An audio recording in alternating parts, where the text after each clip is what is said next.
बारी नरम लगा तो शोभा तो बदनवा करा नहीं एतना गुमान भौजो खोल ले ही चोली के दुकान भौजो केने हको तोहारो ध्यान भौजो किधर हको चोली के दुकान भौजो।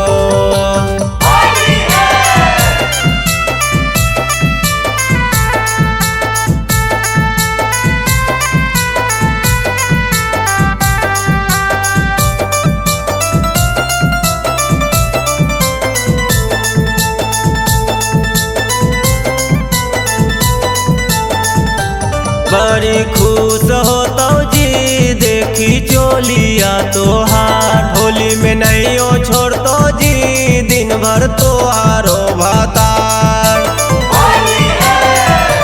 बड़ी खुश होता जी देखी चोलिया तोहार होली में नहीं हो छोड़ तो जी दिन भर तोहारो भातार। दिन भर तोहारो एगो पर एगो चोली हको भौजी फिरी एगो पर एगो चोली हको भौजी फिरी केने हको तोहारो ध्यान भौजो इधर हको चोली के दुकान भौजो केने हको तोहारो ध्यान भौजो इधर हको चोली के दुकान भौजो।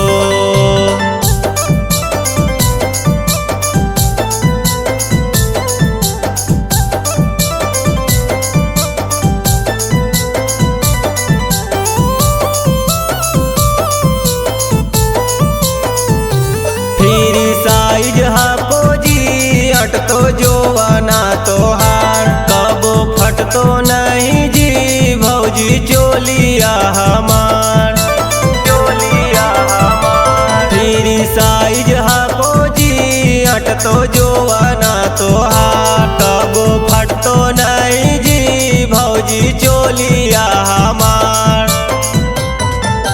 गिरिराज बिहारियों के हट तो ना ध्यानवा गिरिराज बिहारी